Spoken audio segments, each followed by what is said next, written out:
97#.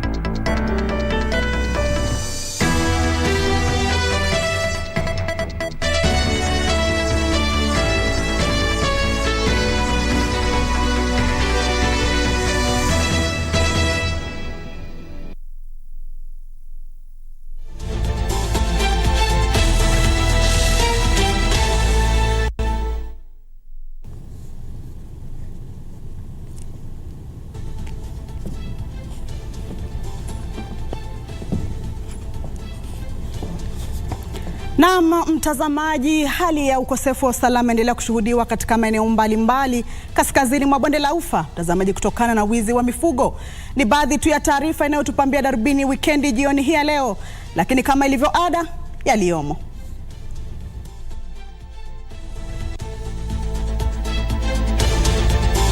Between the time IBC announced William Ruto as president and the day he was sworn in, they looted more than 24 billion shillings in this country. Naibu Rais Rigathi Gachagua ahidi kudokeza majina ya maafisa wakuu wa serikali waliopora shilingi bilioni 24 pesa za umma wakati wa muda wa mpito baada ya uchaguzi mkuu uliopita. Wakazi wa Marti Samburu Kaskazini waandamana kulalamikia mauaji ya hivi majuzi ya watoto wawili wakati wa uvamizi wa wezi wa mifugo.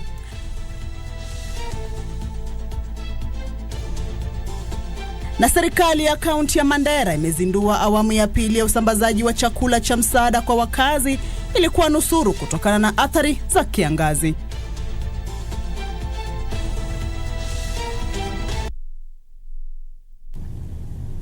Na mtazamaji, shukrani za dhati kwa kuchagua taarifa zetu za Darubini Wikendi jioni hii leo. Mimi ni Kamche Menza, anipeperusha kwa lugha ya ishara ni Lensa Odingo. Karibu tuende nalo. Moja kwa moja ni kwamba Naibu Rais Rigathi Gachagua amesema atadokeza majina ya maafisa wakuu wa umma waliopora shilingi bilioni 24 pesa za umma. Gachagua aliongeza kwamba katika muda wa siku chache zijazo atatangaza majina ya watu hao waliotumia muda wa mpito wa miezi mitatu baada ya uchaguzi mkuu kupora pesa hizo za umma. Naibu Rais aliahidi kwamba serikali itakatiza mipango ya watu wachache ya kutekeleza ukiritimba katika uzaji wa bidhaa fulani humu nchini. Mwanahabari wetu John Jacob Kioria anatukunjulia jamvi la Darubini Wikendi jioni hii ya leo.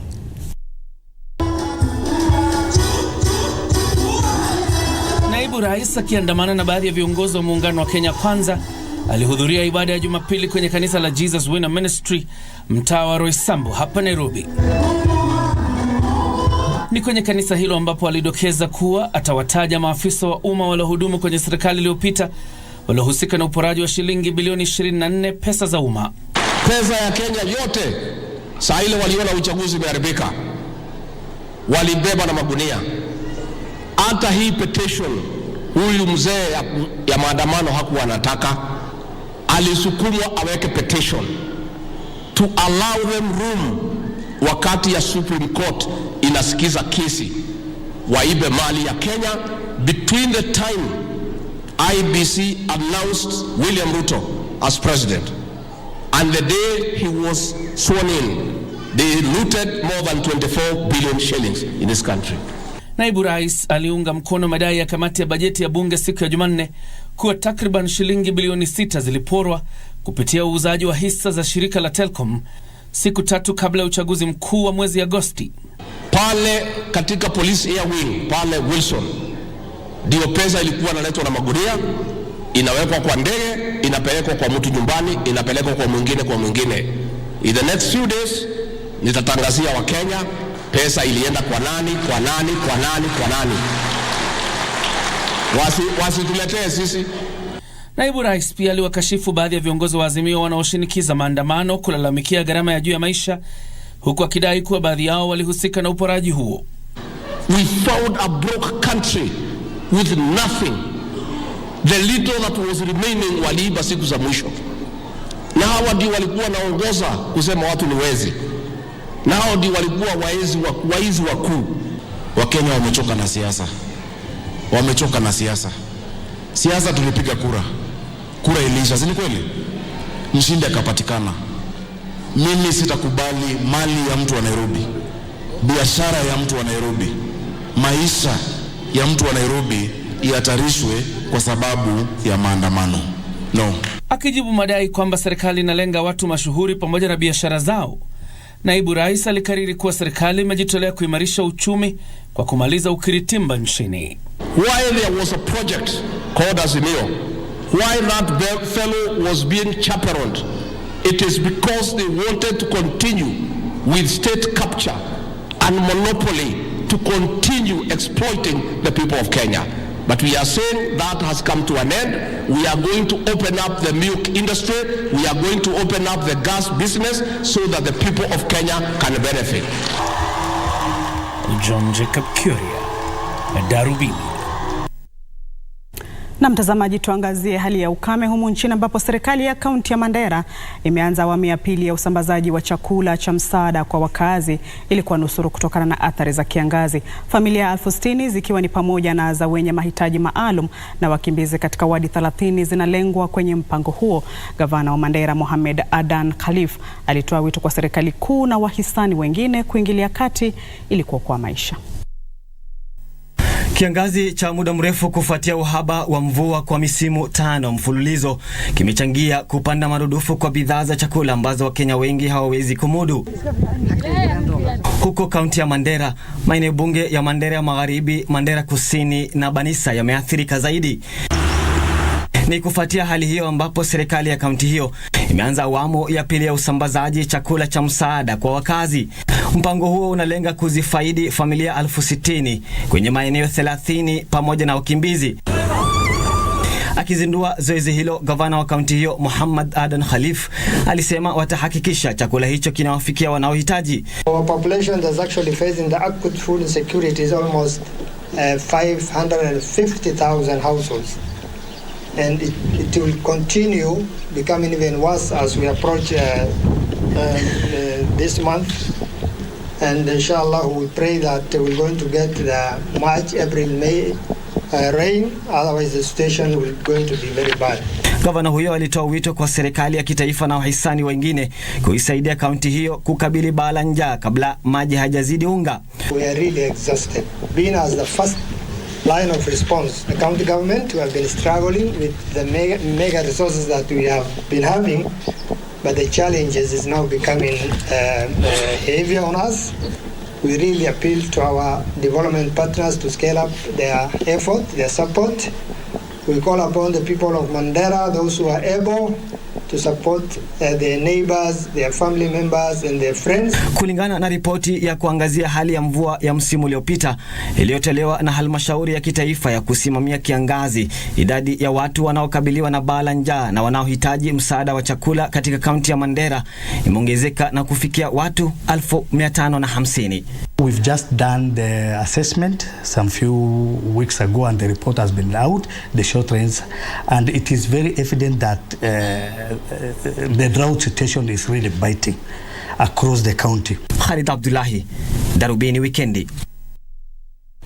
Na mtazamaji, tusalie maeneo yayo hayo ya kaskazini mwa Kenya ambapo hali ya taharuki imetanda katika kaunti ya Samburu kufuatia mauaji ya watu 4. Wakazi wa Marti, Samburu Kaskazini waliandamana kulalamikia mauaji ya watu hao, wakiwemo watoto 2 yanayodaiwa kutekelezwa na wezi wa mifugo. Takriban mifugo 200 waliibwa wakati wa kisa hicho na kuwalazimu wakazi 700 wa Manyata yaliyoathirika kukimbilia usalama kwengineko. Haya yanajiri huku wafugaji wengine 2 wakiuawa eneo la Lolmolog, Samburu Magharibi.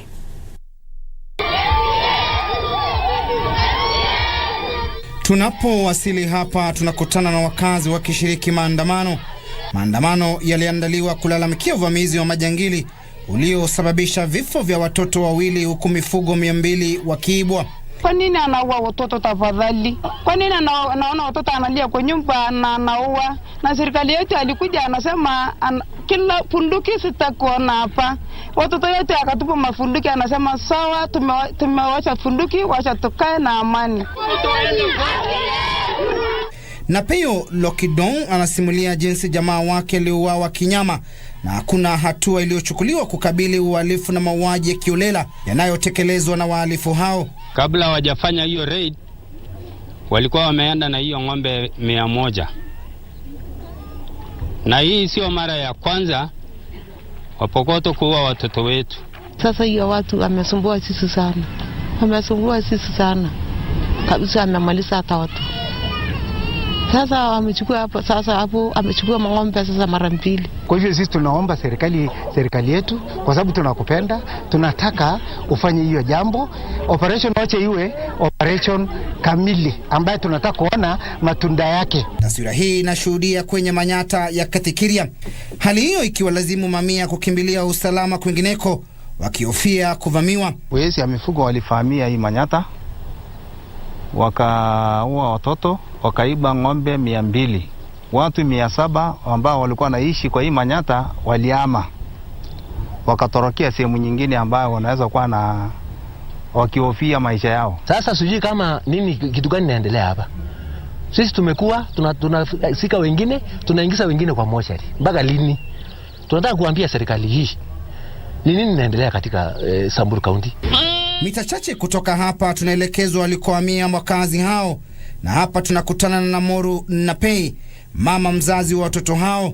Mama huyu ana huzuni tele kwa kuwapoteza watoto wake wawili mikononi mwa wahalifu hao. Ile uchungu iko naye, maneno ya watoto si mali. Hiyo mtoto ni mtoto wangu. Alikuwa anachungulia mali. Mimi nakata makaa. Nasema wacha nikulishi, tafute chakula akapatie achunge mali. Asadia siku nyingine. Sasa akakuja akaua kwa ndani ya watoto, kwa ndani ya nyumba. Timothy Kipnusu, Darubini Wikendi. Na mtazamaji, kilio cha haki hicho kutoka kwa wakazi wa kaunti ya Samburu. 9 dakika zimekatika ndani ya saa moja. Ni ruhusu ni pumzike kidogo tu, usiende mbali, tutarudi na mengi zaidi.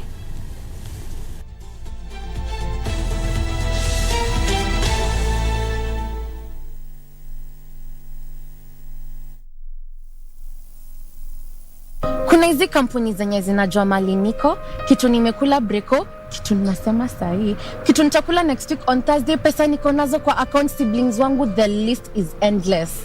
Na mnajuaje hii information? Kwani mnani stock? Lakini nikuulize, kabla ya kupress allow, ulijiuliza hii information inatumiwa kwa njia gani? Kabla ya kuallow, hakikisha umesoma terms and conditions. Ujumbe huu umeletwa kwako na ofisi ya Data Protection Commissioner.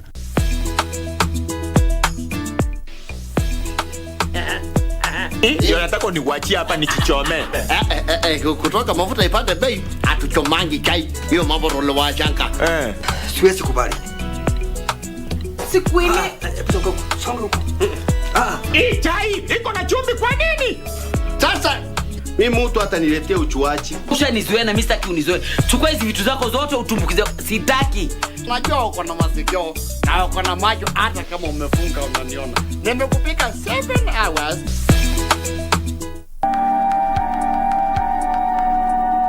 Nikutengeneze na sausage ama na bacon. Wacha kwanza nifanye kazi. Wewe utaniletea ile kitu utaniletea. You know, at this point, I'm sure she'll even start seducing Pete. I don't think that girl is very bright. Huyo mfute tu. Kasi you're still keeping her around, eh? About that. Shida iko wapi? Na nakwambia kana kakambakisha dakika 2 kakufe. Siwe hata na utu kidogo tu. Na mtu alikuwa karibu kufanya mamangu akwe mwenda azimu. Kana roho ngumu.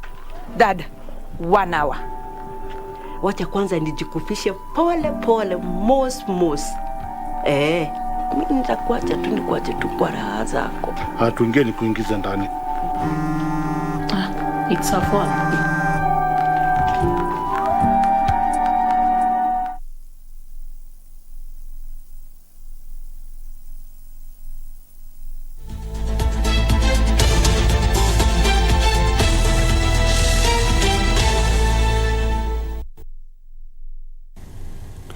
Naam, karibu tena. Wiki mbili baada ya mahakama ya juu kuidhinisha kusajiliwa kwa makundi ya mashoga nchini, swala hilo bado linaibua hisia mseto miongoni mwa wananchi. Mama Taifa Rachel Ruto, ambaye alihudhuria ibada ya Jumapili eneo la Igembe Kusini, kaunti ya Meru, ameungana na viongozi wengine kukosoa uamuzi huo wa mahakama ya juu, huku viongozi wa kidini wakisema kuwa hawataunga mkono uamuzi huo kwa vile unakiuka imani zao za kidini.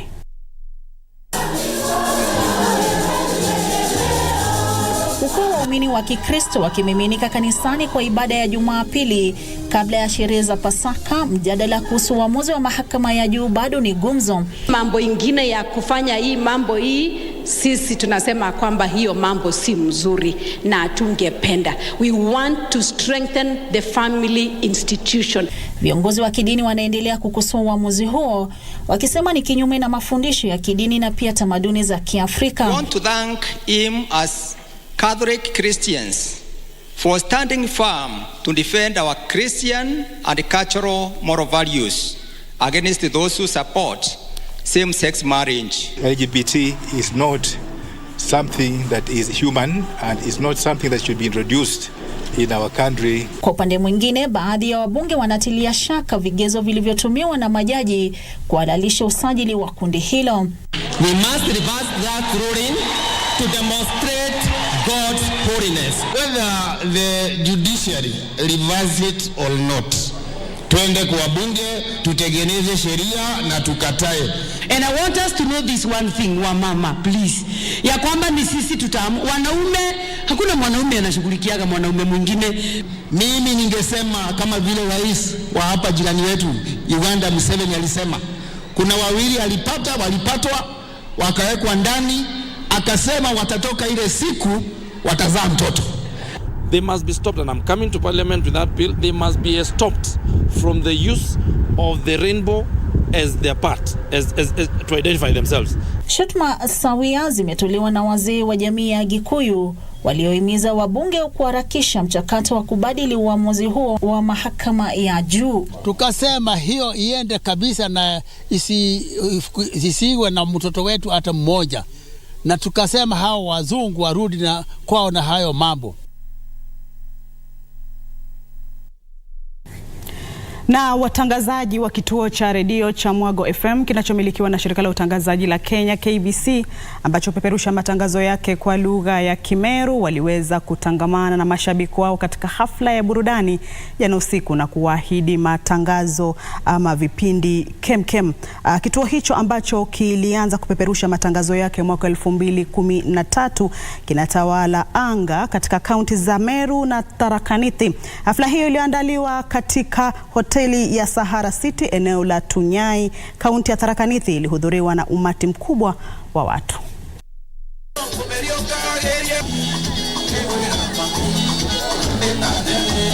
Nataka mwanamke mmoja aje hapa aniambie Mwago inatangaza wapi, Mwago FM. Mama atongoria bankathi mwanya ibara ya bumerie kere nyambura cha Mwago FM nira ruthekire Sahara City kere gicigo bunge kia Tharaka.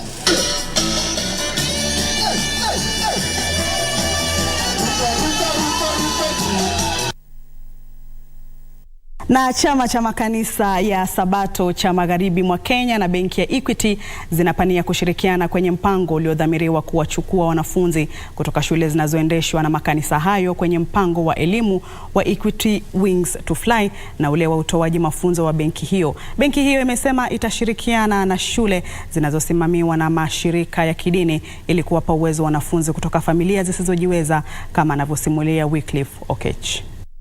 Kenya Union Conference. Benki ya Equity imekuwa ikiendesha mipango yake miwili ya kufadhili wanafunzi kutoka familia zisizojiweza, yani Wings to Fly na Equity Leadership kwa wanafunzi kutoka taasisi za kidini na zile za kawaida. Hata hivyo, benki hiyo sasa inapania kuanzisha ushirika na chama cha makanisa ya Sabato kutoka magharibi mwa Kenya ili kuimarisha idadi ya wanafunzi wanaonufaika na mipango hiyo kutoka taasisi zinazomilikiwa na dini ya Sabato. The population is growing every day. We cannot keep measuring or going by the measures we did 10 years ago. The population in Kenya is bigger. So by that scale, we can only scale up our partnership. Benki hiyo imesema itashirikiana na shule zinazomilikiwa na mashirika ya kidini chini ya mradi wa benki hiyo wa kuwasaidia wasiojiweza katika jamii. Religious or faith-based are institutions that you'll find in the remotest place. And if you want integrity, especially in the area of identifying the true needy, the true double orphans who cannot make it to secondary school, then church becomes a very good partner in that area. The purpose of education, as we understand it, is to prepare people for service on earth and in heaven. So our education is education for eternity. And it is building up characters, building up integrity so that we raise up people who are focused on service and not just money or position.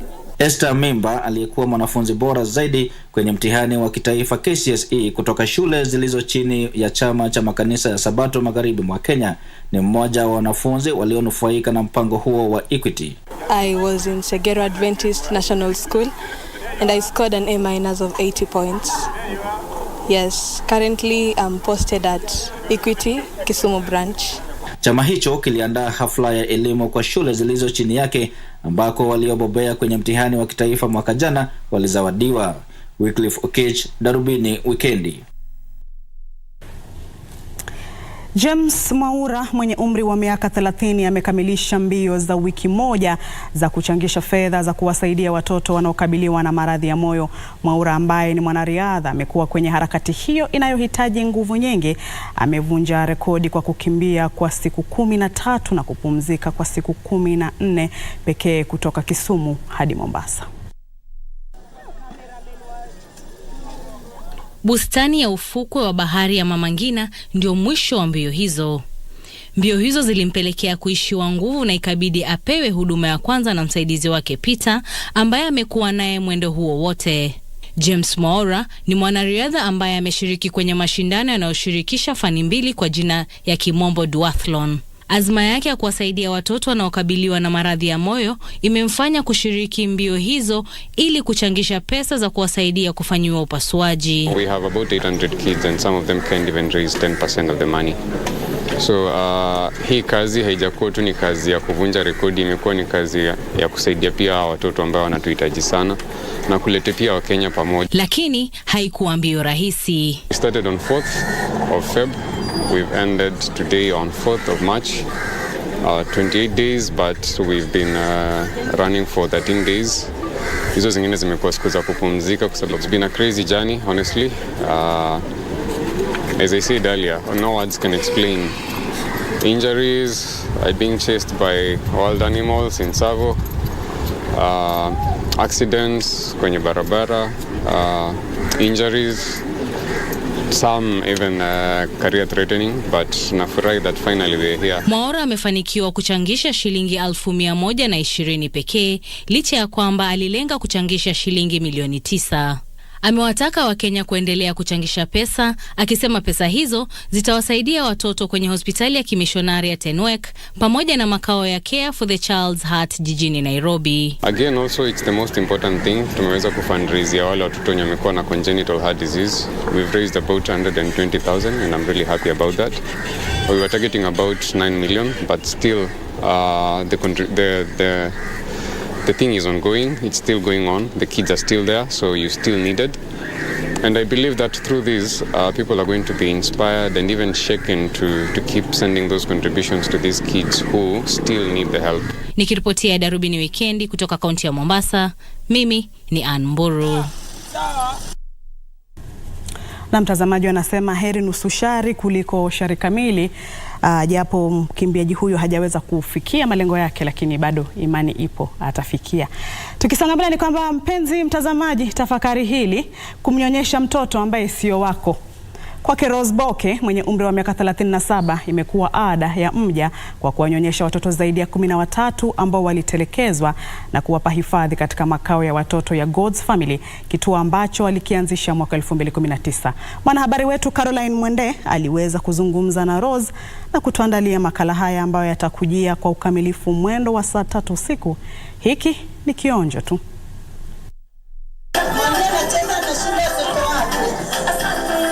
katika mtaa wa Donholm Sunrise, kutana na Rose Boke, mwanzilishi wa makao ya watoto ya God's Family.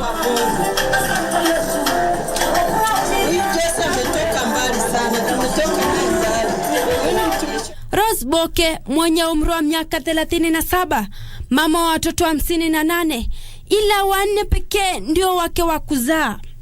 Lakini kujitolea kwake kuonyesha watoto waliotelekezwa kumempa hadhi ya kutambulika.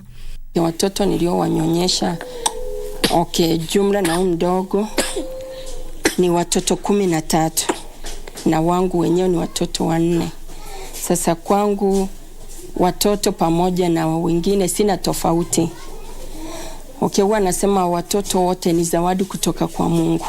Mungu amenikabidhi, amenipenda, akanipatia watoto wangu wa uzao langu, na pia vile vile akaniongeza baraka ambayo ni ya watoto. Caroline Mwende, Darubini Weekend. Kweli ada ya mja hiyo. Mbali na hayo ni kwamba wanakandarasi wa barabara muhimu za humu nchini watalazimika kusubiri kwa muda mrefu zaidi, huku serikali ikishughulikia bili ambazo hazijalipwa na za kima cha zaidi ya shilingi bilioni 910. Akizungumza na wanahabari, katibu mwandamizi anayehusika na barabara, mhandisi Joseph Mbugwa, amekariri ahadi ya serikali ya kulipa bili hizo, huku ikisimamisha miradi mingine kadhaa ili kukamilisha ile iliyoanzishwa na utawala uliopita na pia miradi ya barabara iliyokwama. Wizara ya uchukuzi mwanzoni mwa mwaka huu ilitangaza kuwa inafanya mazungumzo na Wizara ya Fedha pamoja na Baraza la Mawaziri kutafuta fedha za kujenga barabara ya thamani ya shilingi trilioni 1. Hata hivyo, miradi ya ujenzi wa barabara ambayo haijakamilika, ikiwa ni pamoja na ujenzi wa barabara ya mabilioni ya fedha ya Lironi kuelekea Mau Summit, ingali kuanza. The plan is to complete all ongoing contracts that cuts across the whole country before we embark on new roads. At the same time, we need also to look at the maintenance of other key roads in our rural areas to be able to enhance connectivity of our people. Kwa sasa serikali inajishughulisha na njia mbadala ya kujenga barabara hizo, ikiwa ni pamoja na mpango wa ushirika baina ya serikali na sekta ya kibinafsi, huku ikitafuta fadhili zaidi kukamilisha miradi ya ujenzi wa barabara iliyokwama. Under PPP, we are also targeting to improve roads. Like now, we all enjoy the Nairobi Expressway, which is a full PPP. Someone comes on board, builds the whole road for us. Wanakandarasi ambao wangali kulipwa wametakiwa kuwa na subira. The works that have not started are still a commitment to us. The huge portfolio is about 910 billion. So our current pending bills for works completed is 144 billion. Bunge limependekezwa kupunguzwa kwa madeni katika wizara ya uchukuzi na kuitengea wizara hiyo shilingi bilioni 10 za kulipa wanakandarasi.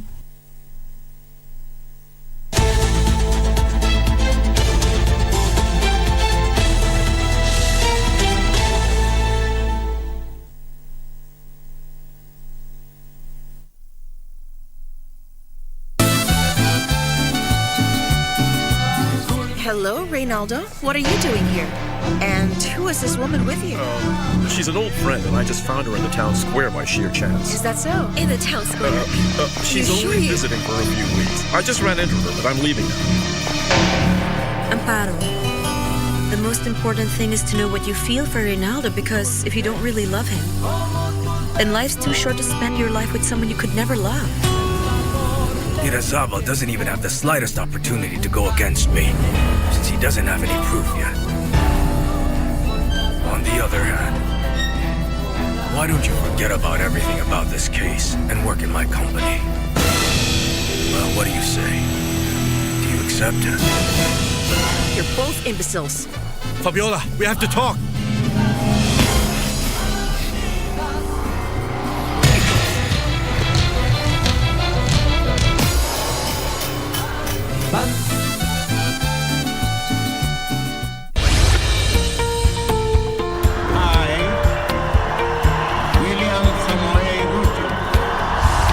After the dust settled on rigorous campaigns, Kenyans are waiting for elected leaders to deliver on their pledges. To have clean, accessible drinking water across the country. the hustle of everyday Kenyans is encouraged and rewarded. Operationalizing Kerugoya Level 5 Hospital.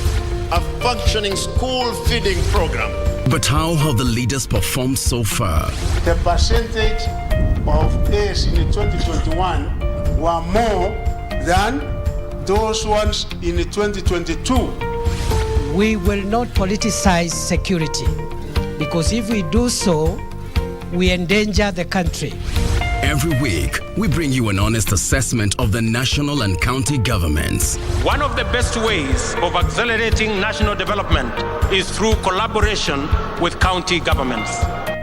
The Scorecard, coming soon on KBC Channel 1.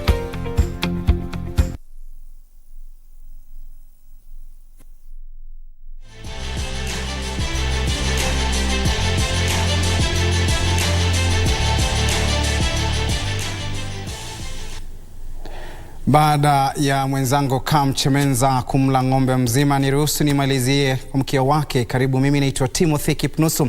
Nangonanga na taarifa kwamba timu ya Kenya Police ilifuzu kwa raundi ya 16 bora ya kombe la Mozart baada ya kushinda Scarlet FC mabao 4-1 katika mechi ya raundi ya 32 bora iliyochezwa uwanjani Kasarani Annex jijini Nairobi. Kwenye michuano mingine iliyochezwa leo, Gor Mahia ilishinda Kibera Soka bao 1-0, nayo Kariobangi Sharks ikaicharaza Maruia mabao 6-0. Kenya Police ilijikatia tiketi ya raundi ya 16 bora ya kombe la Mozart baada ya kuishinda Scarlet FC uwanjani Kasarani Annex. Timu hiyo ya ligi kuu ya soka humu nchini ilianza mechi hiyo vyema kwa kufunga mabao 2 katika kipindi cha kwanza dhidi ya Scarlet, inayowashirikisha wachezaji wa awali wa humu nchini. Scarlet ilijipatia bao kwenye kipindi cha pili, lakini matumaini ya kushinda mechi hiyo yalitamatishwa pale Police ilipoongeza mabao 2 zaidi na kushinda mechi hiyo mabao 4-1. Gor Mahia ilikuwa na kibarua kigumu dhidi ya Kibera Soka, lakini ikafunga bao 1 lililoifuzisha kwenye awamu ya 16 bora.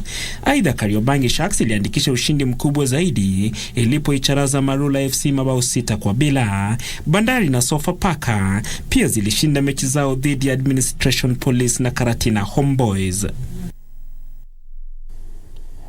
Kwingineko, timu ya taifa ya raga Shujaa itachuana na Uhispania leo usiku kwenye mechi ya nusu fainali ya kuwania nafasi ya 9 kwenye mkondo wa Vancouver wa msururu wa raga duniani. Shujaa ilifuzu kwa nusu fainali hiyo baada ya kuwashinda miamba wa bara hili Afrika Kusini alama 17-12 kwenye robo fainali. Baada ya kuandikisha matokeo duni jijini Los Angeles wikendi iliyopita, Kenya tena ilianza mkondo wa Vancouver kwa kuandikisha matokeo duni iliposhindwa na Fiji alama 31-12.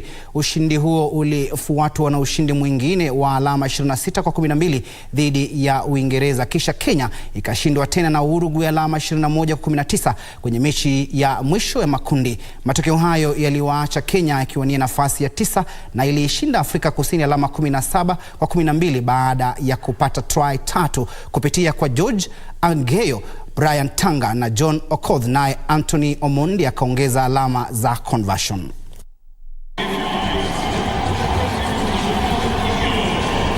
Great scenes for the Kenyans here in Vancouver. They have of course made a final before.